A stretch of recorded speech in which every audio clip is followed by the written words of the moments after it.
ጤናና ሰላማችሁን ፈጣሪ አብዝቶ እንዲሰጣችሁ ሁሌም የሚመኘው አወል ስሪንቃ የግብርና ፕሮግራም ነው። አወል ስሪንቃ የግብርና ፕሮግራም ሁልጊዜ ስለ ግብርና ብቻ ግንዛቤ የሚፈጥር ፕሮግራም እያዘጋጀ የሚያቀርብላችሁ በግብርና ዙሪያ ብቻ መሰረት ያደረገ ቋሚ የግብርና ፕሮግራም ነው። አወል ስሪንቃ የግብርና ፕሮግራም ዛሬ ይዤ የመጣሁት በኢትዮጵያ ከሚመረቱ የቅመማ ቅመም ሰብሎች ውስጥ ሰባቱን አጠር ባለ መልኩ ለማስተዋወቅ ነው። በእርግጥ ከዚህ በፊት በተለያየ ለእያንዳንዳቸው የሰራኋቸው ቪዲዮዎች አሉ።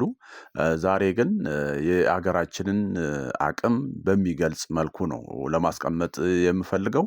ከዛም በአጋጣሚ ደግሞ መልካም አጋጣሚዎች አሉ ከዚህ ከቅመማ ቅመም ምርት ጋር ተያይዞ እና ይህንንም ጭምር የያዘ ፕሮግራም ነው ዛሬ። በኢትዮጵያ ውስጥ ዋና ዋና የቅመማ ቅመም ሰብሎች የትኞቹ ናቸው? በየት አካባቢስ በስፋት ይመረታሉ?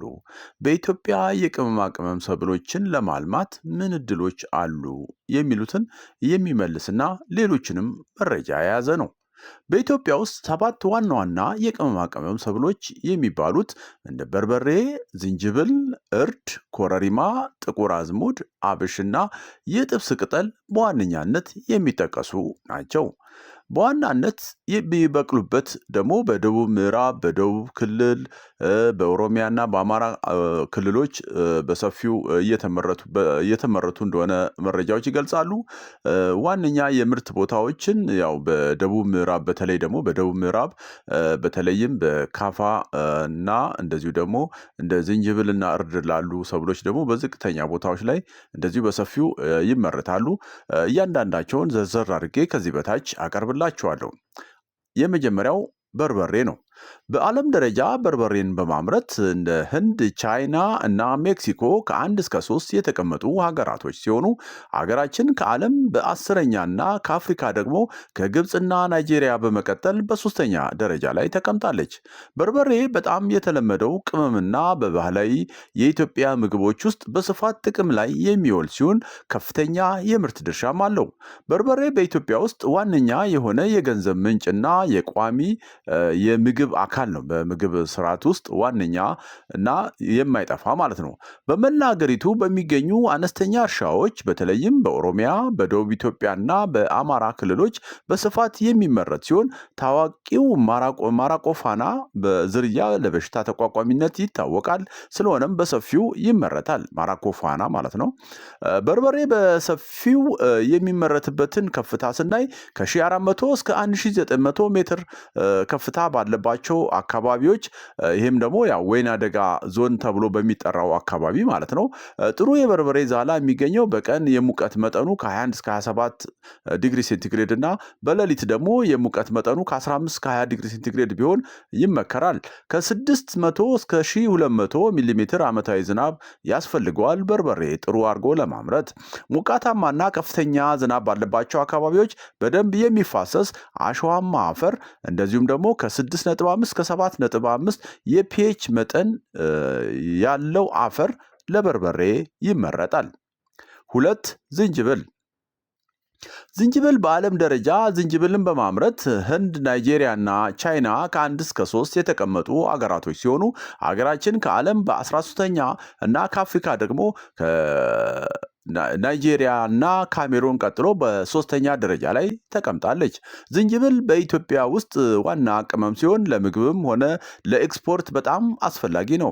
በዋናነት የሚመረተው እርጥበት አዘል በሆነው በደቡብ ምዕራብ የዝንጅብል ቤልት የሚባል አካባቢ አለ። ይህም በደቡብ ክልልና በኦሮሚያ ውስጥ የሚገኝ ነው እና እዚህም በአነስተኛ ገበሬዎች ላይ ነው በብዛት የሚመረተው።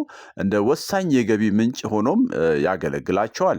በአብዛኛው የሚመረተው በማዕከላዊና በደቡብ ክልል በተለይም ደግሞ በከምባታ፣ ጠምባሮ፣ ወላይታና ሀዲያ ዞኖች እንዲሁም በምዕራብ ኦሮሚያና በአማራ ክልል ውስጥ በሰፊው ይመረታል።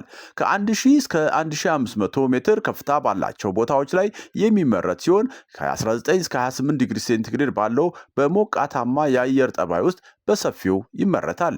ከ15 ዲግሪ ሴንቲግሬድ በታች ያለው የሙቀት መጠን እድገቱን ያቆማል። ከ32 ዲግሪ ሴንቲግሬድ በላይ ደግሞ የፀሐይ ጉዳት ሊያስከትልበት ይችላል። በመደበኛነት የሚዘንብ ዝናብ ይፈልጋል። ሬጉላር የሚባለው ወይም ደግሞ ኢራቲክ የሆነ ዝናብ ያልሆነ። ኢራቲክ ማለት ምንድነው? እንትኑ መጠኑ የሚበዛ የሚቀንስ፣ እንደዚሁ ደግሞ መዝነብ በሚገባው ሳይዘንብ መዝነብ በማይገባው የሚዘንብ፣ እንደዚህ አይነት የኢራቲክ ፓተርን ያለው ዝናብ አይመከርም ወይም ደግሞ አይፈለግም። ሬጉላር የሆነ የዝናብ ፍሰት ያለባቸው አካባቢዎች ለዝንጅብል ተመራጭ ነው ማለት ነው። በተለምዶ በዓመት ከ1200 እስከ 1500 ሚሊ ሜትር የሚደርስ የዝናብ መጠን ይፈልጋል። ከፍተኛ ኦርጋኒክ ቁስ ያለበት በጥሩ ሁኔታ ውሃ የሚያፋስስ ቢያንስ 30 ሴንቲሜትር ጥልቀት ያለው ልል አፈር ተስማሚው ነው። እስከ 80% የሚሆነው የዝንጅብል ምርት ለኤክስፖርት የታሰበ ማለት ታስቦ የሚመረት ሲሆን በዓለም አቀፍ ገበያዎችም ከፍተኛ አቅም አለው።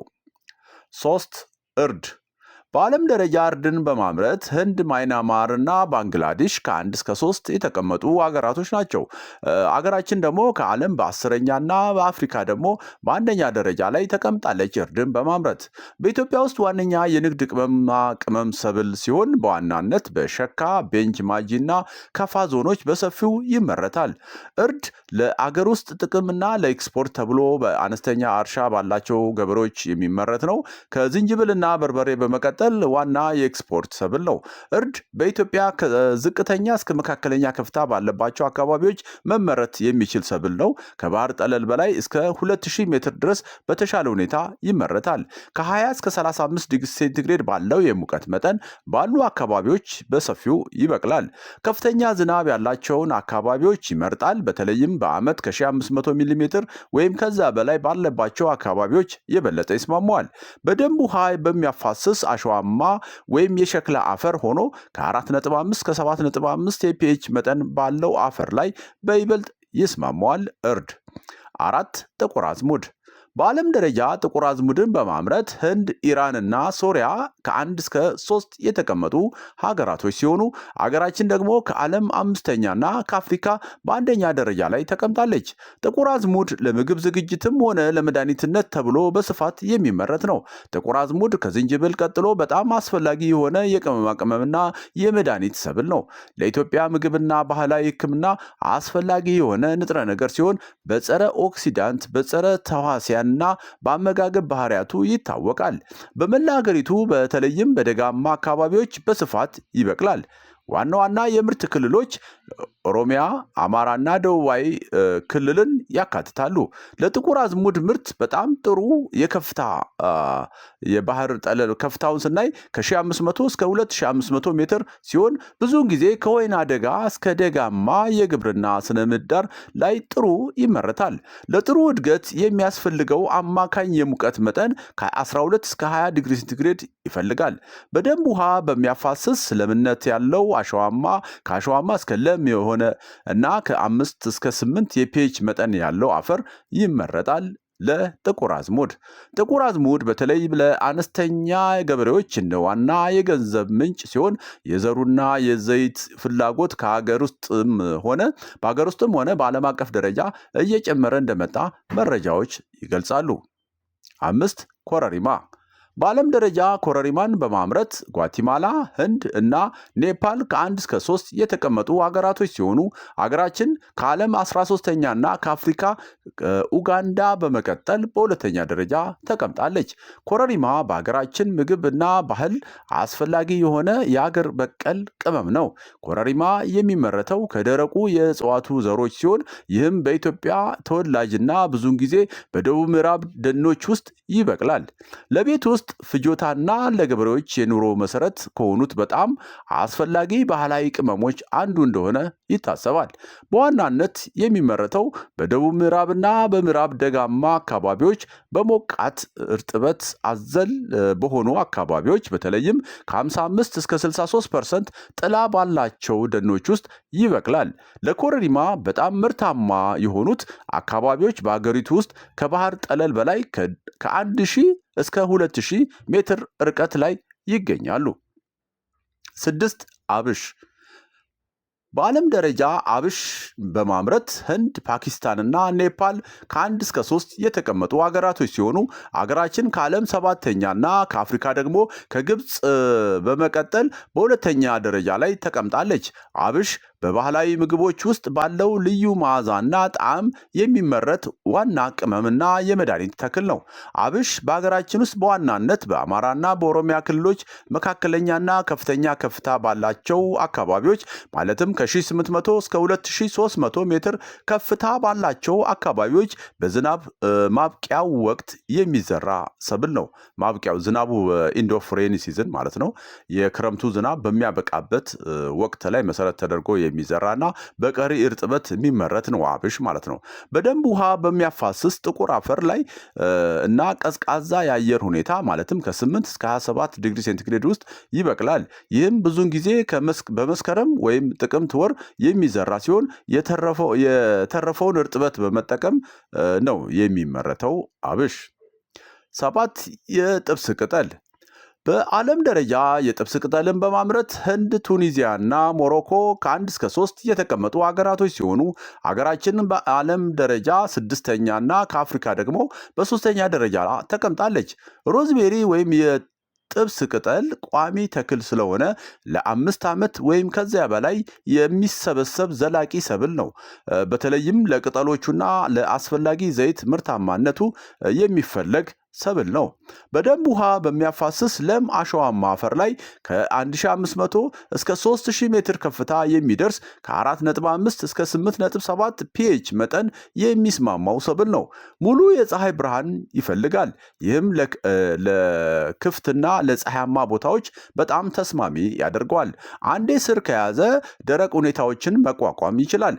የመጀመሪያው ምርት ከተተከለ ከ9 እስከ 12 ወራት አካባቢ ሊሰበሰብ ይችላል። ከዚያ በኋላ ደግሞ ከ3 እስከ 4 ወሩ ማለት ነው ወይ በየ3 ወሩ ወይ በየ4 ወሩ ደግሞ ምርቱን መሰብሰብ ይቻላል። ቅጠሉ ሳይደርቅ ወይም ደርቆ ሊሸጥ ይችላል። ቅጠሎቹ በእንፋሎት ዲስቴሽን አማካይነት ለመዋቢያና ለምግብ ኢንዱስትሪዎች ከፍተኛ ፍላጎት ያላቸውን አስፈላጊ ዘይት ለማምረት ሊዘጋጁ ይችላሉ ይላል።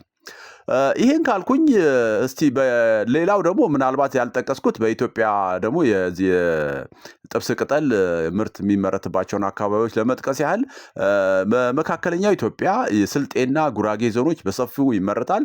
ይህ አካባቢ ለእርሻ የሚሆን ቦታ ሲሆን የስልጤ ዞን ምርቱን በከፍተኛ ሁኔታ በማሳደጉ በተለያዩ ወረዳዎችና የከተማ አስተዳደሮች እርሻውን እያሰፋ ይገኛል።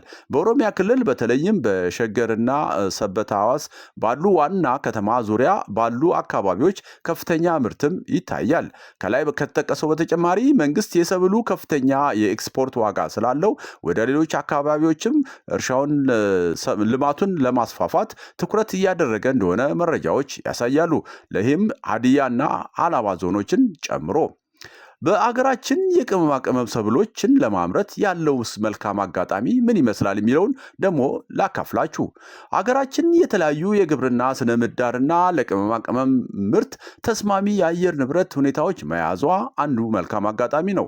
ሌላው የቅመማ ቅመም ንዑስ ዘርፍ በኢትዮጵያ ድህነትን ለመቀነስ የንግድ ዕድሎችን ለመፍጠርና ለማዳበር እንዲሁም ለእርሻው ገንዘብ ለማመንጨትም ከፍተኛ አቅም ያለው መስክ መሆኑ ሌላው በሀገራችን ባለሀብቶችን ለመሳብ ምርትን ለንግድ ለማዋል እና የአካባቢውን እሴት ለመጨመር በማበረታታት በግብርና ኢንዱስትሪ ፓርኮች ላይ ከፍተኛ ኢንቨስትመንት እያደረገች መሆኗ ሌላው እንደ ቡና ያሉ ውጤታማ የእሴት ሰንሰለት ካላቸው ሌሎች በደንብ ከተቋቋሙ ሰብሎች ጋር ቅመማ ቅመሞችን በማዋሃድ እና ማምረት መቻሉም ሌላው እንደ መልካም አጋጣሚ የሚጠቀስ ነው።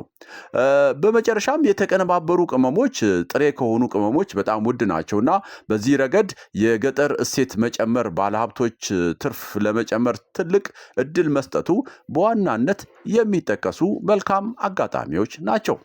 በመጨረሻም እንደ አጠቃላይ ሀገራችን ለቅመማ ቅመም ሰብሎች ምን ያህል በተፈጥሮ ምቹ እንደሆነች ማሳያው እንግዲህ ከላይ እንደጠቀስኩላችሁ በርበሬ ከዓለም በ10ኛ ከአፍሪካ 3ኛ መሆኗ፣ በዝንጅብል ከዓለም 13ኛ ከአፍሪካ 2ኛ መሆኗ፣ በእርድ ደግሞ በማምረት ከዓለም 10ኛ፣ ከአፍሪካ ደግሞ አንደኛ፣ በጥቁር አዝሙድ ከዓለም 5ኛ፣ ከአፍሪካ አንደኛ፣ በአብሽ ደግሞ ከዓለም 7ኛ፣ ከአፍሪካ 2ኛ፣ የጥብስ ቅጠል ደግሞ ከዓለም 6ኛ፣ ከአፍሪካ 3ኛ መሆኗ ትልቅ ማሳያ ነው ይላል የዛሬ መልእክቴ። እንግዲህ ይሄ ምንድነው የሚያሳየው? በሀገራችን የቅመማ ቅመም ሰብሎች ላይ በግብርናው ኢንቨስት ማድረግ ምን ያህል አዋጪ መሆኑን፣ ለሀገር ውስጥም ሆነ ለውጭ ገበያ ትልቅ ስፍራ ያላቸው ሰብሎች ወይም ዘርፍም መሆኑን ለማሳየት ነው ዛሬ እንግዲህ ሙከራ ያደረኩት። አወል ስሪንቃ የግብርና ፕሮግራም እንግዲህ እንዲህ እያለ ይቀጥላል። በቀጣይ በሌሎች ፕሮግራሞች እስከምመለስ ሀገራችንን ሰላም ያደርግልን። ቻው